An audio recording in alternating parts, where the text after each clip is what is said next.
7:38 on KPEL. How about that, Bernie? I loved that. How about a little George Jones on a Friday? That just makes the whole Friday, man. While we have a Tennessee guy, here in studio, Hoyt Harris joins us. Welcome. Born and raised, not far from the Grand Ole Opry. Didn't live in Nashville, but was raised south of Nashville. So that voice has to resonate somewhere in our listeners. I mean, even for you too. I mean, really, it's been a few years since you've been on KATC. It's been about 2.5. Yeah, 2.5 years. And how are things? What are you up to these days? Very good, very good. I've been traveling and getting over the jet lag. And as you know, I finally published my book back about 2 months ago. As long as I have known you, and I was so lucky, and I've realized in the years since how lucky to have worked with you. And honestly, when I was a young guy in college and realizing your way with words and how specific you were about how things were written and how you would say, please come to my desk. Well, look how I'm going to do this. This is wrong. Oh, no. I wasn't it wasn't a mean, Nazi though. about it, was No, I? it wasn't mean. But look, I didn't realize until I left Lafayette, Louisiana, and I went to Dallas, that sort of thing was just expected. Exactly. There was no one in the corner who was saying, come over here, let's look at this sentence. And I think that's what so many young reporters who've come through and gone to bigger and better things really have had the benefit to work with you and for you to say, don't write it like this. That's too many words. Yeah. I can't tell you how many times I told my writers, I'm just coming back from CNN.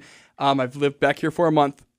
I really said, stop putting so many words. Imagine the anchor who has to read that and can't take a breath. You really want them out of breath. Yes, that, but also the poor viewer who has to take in too many words. I think that studies show that the brain sort of shuts down after, like, the ideal sentence is 12 to 15 words. And after that, the understanding, the communication falls off. You see this, Bernie? These are the conversations we would have as breaking news was happening. But really, really a teacher in broadcasting forever, started in Tennessee, Asheville, North Carolina, then down to Lafayette, right? Well, in Huntsville, Alabama. Huntsville in there too. Yeah. But then took some time off to teach with UL Lafayette abroad. Yes. And that streak of teaching, I think, kind of stayed with you even when you came back. Like I said, reporters and anchors, everyone sort of in that realm with you really learned so much. Like I said, as long as I've known you, you've been wanting to write a book. You've been working on a book. Shortly after I left, I think you helped publish your dad's memoir, who's That's a surgeon. True. I did. How did that, process kind of help your own project along? That's a very good question, Rob. When I helped my now late father with his book back in 2008, I think he had been retired at that point. He worked as a physician surgeon for 50 years, literally. Wow. And retired at the age of 75. Can you imagine? But by the time he was 87, 12 years into retirement, he was bored to death. And I suggested, Dad, why don't you write? And he said, what about what? And I said, well, your life, your career, growing up in the Depression, medical school, whatever, your more interesting cases.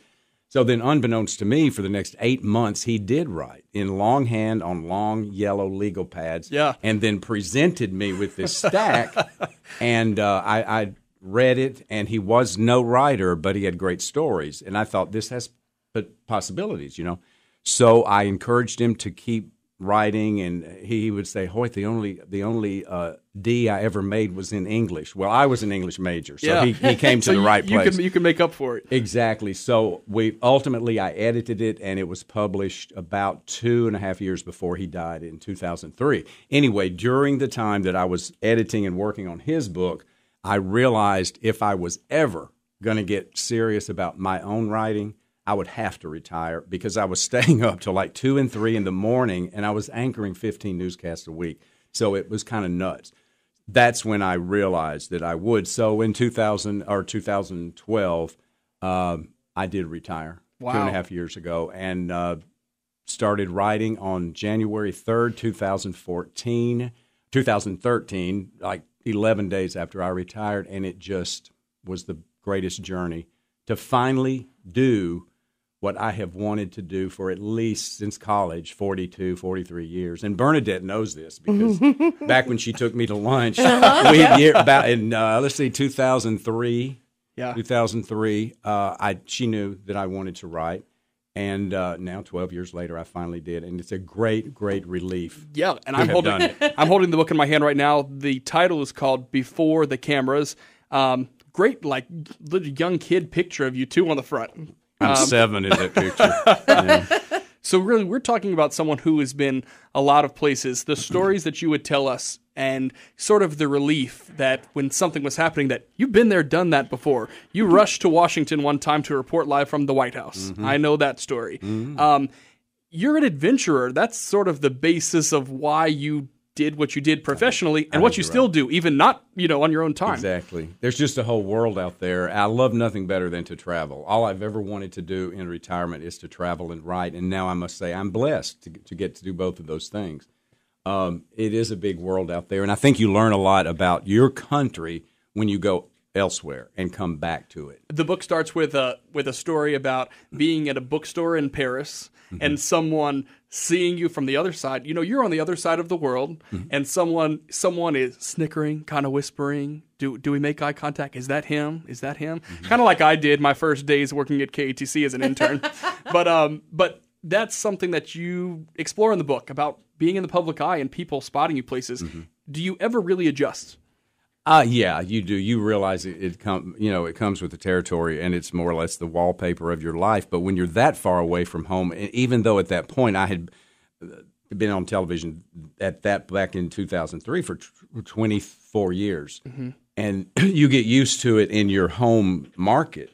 But there I was 5,000 miles away from home, so it really never crossed my mind that those people recognized me. So, you start, all these wild things start going through your mind. Are they secret agents hired to knock me off? Or has my life turned into a Pink Panther movie and I'm being stalked, And this is whatever. Hoyt Harris. This is him. I've always been interested in publishing, but I never knew how it works. I'm learning, though, that I just want to throw out this one fact.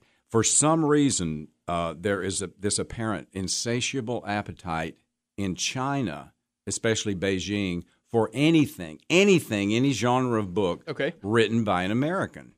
Wow. I guess they're just curious about our life, our lifestyle or something. So it's funny when you find out that people in China are reading your book. And want to know you hope you're not giving them the bad impression of the United States.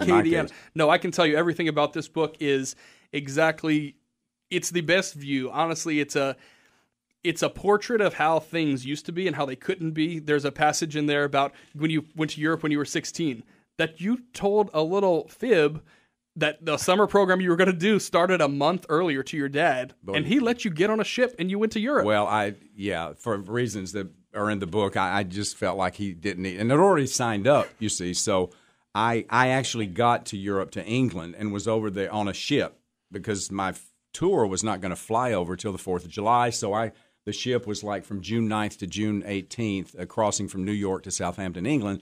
And I stayed in London for like 2.5 weeks before my tour got there. So I was on my own at 16 in London. It was wonderful. Yeah. Right down the street from Kensington Palace, where Princess Diana eventually would live. And that's something I think, we would think now, a 16-year-old could never do it. But they probably could. I don't know. It's probably a lot different world. Yeah. Than I've thought about. Like if my son had wanted to do that, it would have been, no way. My wife actually went to high school for a couple years in London, and the first time her parents came to visit, they were like, "You can't ride on the train by yourself." And she was like, "What do you think I do when you're not here?" Yeah. I mean, that's just what you do, and it's okay. I'm not one to give a false tease. I said a story coming up about Hoyt and Cher in a hotel. They weren't in the same room. Oh, okay. But this is a great story. Even young journalists everywhere. Tell us about it, Hoyt.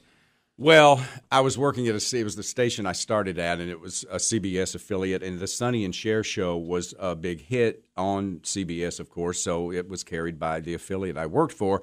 And that morning, my boss, the news director, told the general manager, Hoyt will have Cher tonight on the 6 o'clock news.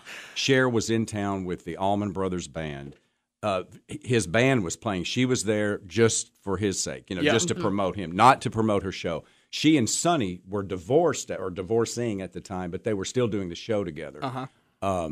So I go to the Huntsville Hilton, and we have a stakeout for what amounts to about 9 hours. What's interesting is the way she avoided us. You know, she had two women who traveled with her, who one got off the elevator, and here it was Cher. It was classic Cher, and we go chasing this woman down the hall. She had the long, straight black hair, the tight jeans, the high heel boots. And as soon as she sees the camera, she starts running toward the back door to the parking lot, and we gave chase. And she's tossing her head just like Cher. But I finally get this look at her in profile, and I say to the cameraman, I don't think that's her. That's not Cher. And it turned out it wasn't. It was one of the two decoys who traveled with her, because the decoy would lure us out one door, and Cher would sneak out the other door. And this went on for like 10 hours, where finally as people read the book, they'll see I followed a tray up to the room where it did turn out to be Cher's room, and I'm going to leave it at that. But what I heard through the door, listening through a glass that I put to the thick door, was pretty incredible. Her and Greg in there. But anyway, that's another story. Yeah. See, I knew it was going to come out.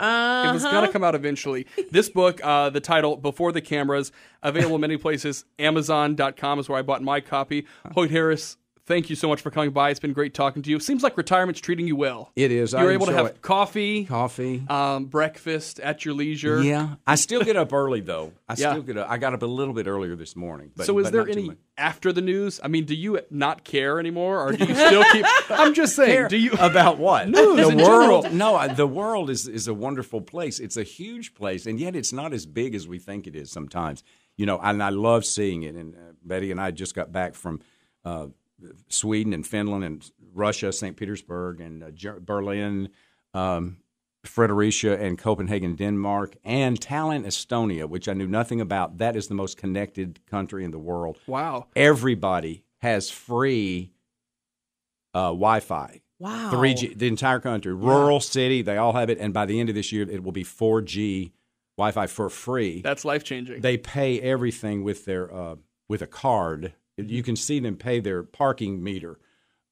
It's a voting card, you know. Wow. That's amazing. It is amazing. And because the Russians, you know, they used to be a satellite of the Soviet Union. Well, now that they're not, since the implosion of the Soviet Union, Estonia was hacked, apparently, they think, by Russia, which is, of course, their huge neighbor. So Estonia has come back and has made fairly state-of-the-art computer security, which a lot in the world, and that's where Skype was invented.